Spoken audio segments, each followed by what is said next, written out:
Hello everyone, welcome to English Tutorials by Poonam Thakur. In this video, I have explained the summary of the story Going Places by A.R. Barton with the help of the mind map.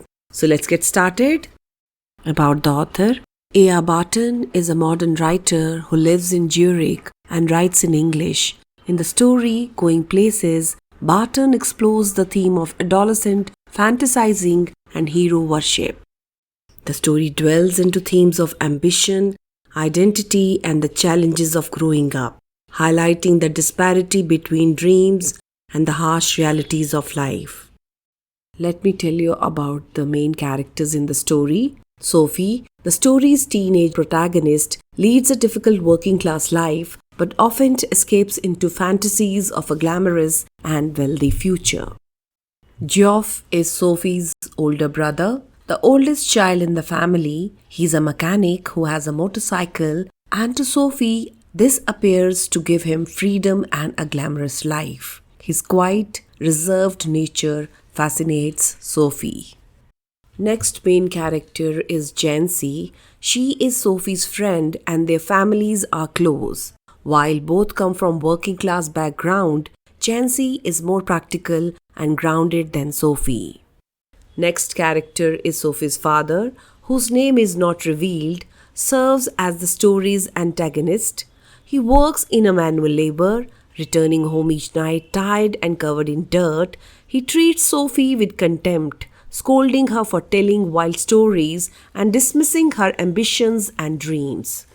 Next character is Danny Casey. He is a renowned Irish football star, admired by many, especially by Sophie's older brother Geoff. He is described as a young, talented prodigy. He is the focus of Sophie's fantasies.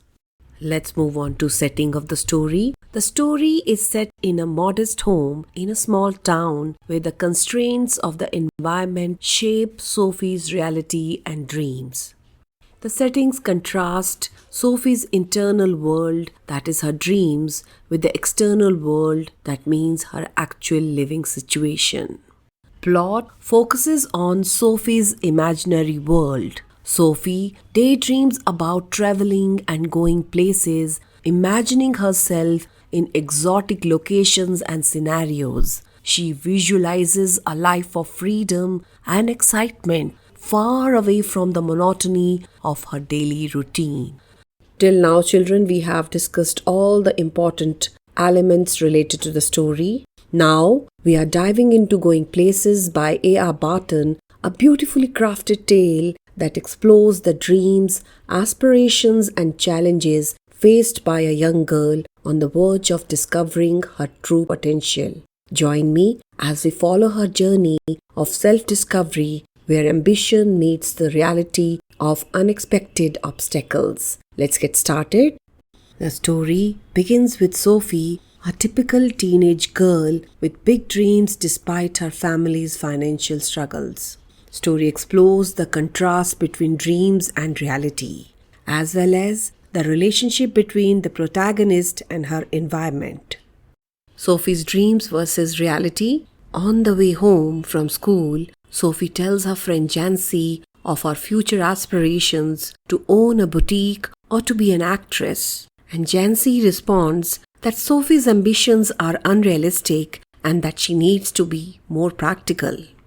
Skeptical, Jansie tries to reason that such a thing requires a lot of money. Sophie replies that she would become a manager till then and save the money needed for the boutique.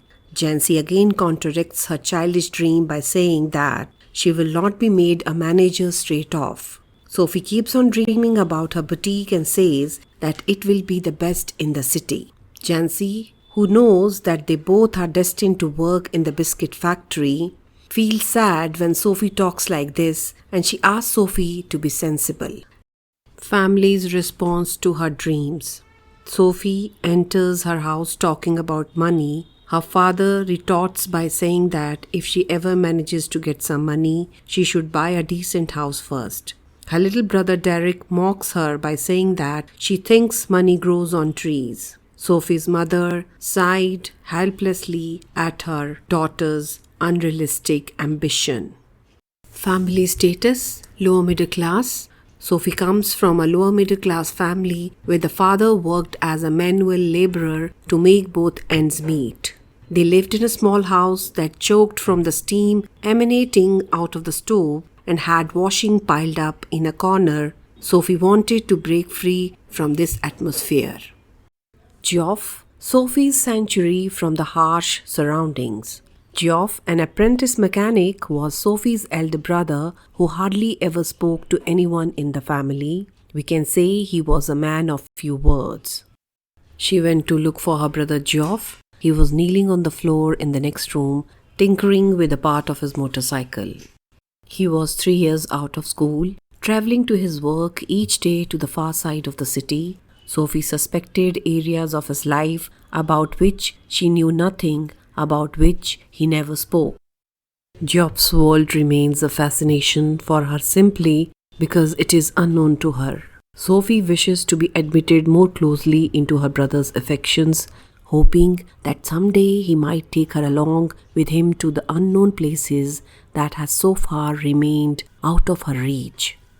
Sophie yearns to connect with the world beyond. Gradually, she started to harness a deep desire about meeting exotic people whom she believed were known to Geoff. In her dreams, she envisions herself riding into this world where the entire world awaits her arrival. Although her father warned her that she's too young to do so, yet Sophie became more impatient to venture into this glamorous world. Sophie reveals her dream fantasy. Sophie, a daydreamer, tells her sports enthusiast brother Geoff she met Irish sports star Danny Casey at the arcade. Geoff refuses to believe Sophie's story. To get his attention, Sophie fabricates a story about the encounter. She claims that Casey promised to give an autograph the next time they meet. She gives him details about his physical appearance to make her meeting sound realistic. Geoff, finally convinced into believing her story, shares it with their father, who dismisses it as a figment of Sophie's imagination and warns her that one day she will land herself in trouble because of her wild stories. But, like a swayed youngster, Sophie continued to add details to her story. Family goes to watch the match. The following Saturday, Sophie, along with her family members, went to watch a match where Casey was one of the players. He displayed exceptional Irish talent, scoring the second goal for the United and leading his team to a 2-0 victory. Sophie's father, Geoff and Derek expressed their happiness and celebrated the victory.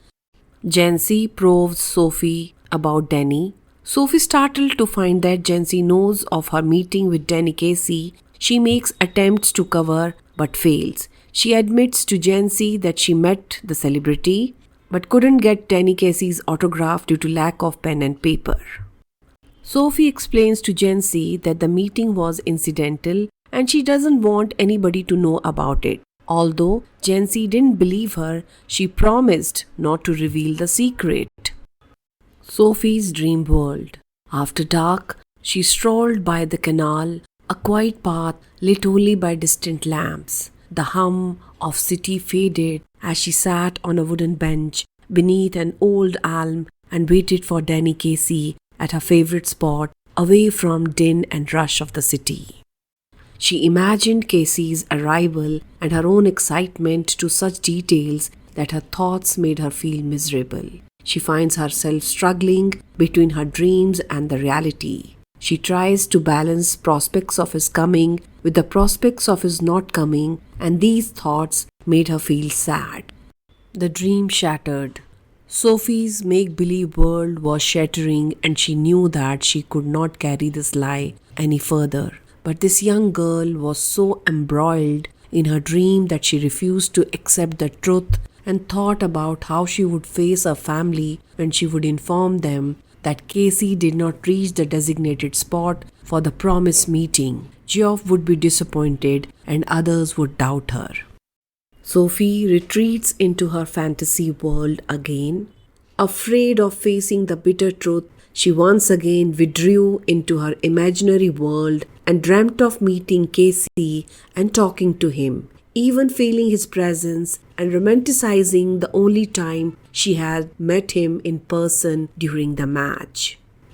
She remains trapped in her romantic fantasies, lost in the memories of the match, the only time she had ever seen her hero in person. Symbolism used in the story: traveling, going places. It represents freedom, adventure, and the desire to escape from routine. Sophie's dreams symbolize the broader human desire for exploration and self-actualization. Conclusion: the story ends with an unresolved tension between Sophie's dreams and reality. There is no definitive resolution, leaving readers to reflect on the possibilities of balancing dreams with the practicalities of life. With this, we come to the end of the lecture. If you want any help with question answers or need further clarity on any topic, feel free to drop a line in the comment section and I will get back to you. Thank you so much for watching right till the end. Like, share and subscribe. English Tutorials by Poonam Thakur.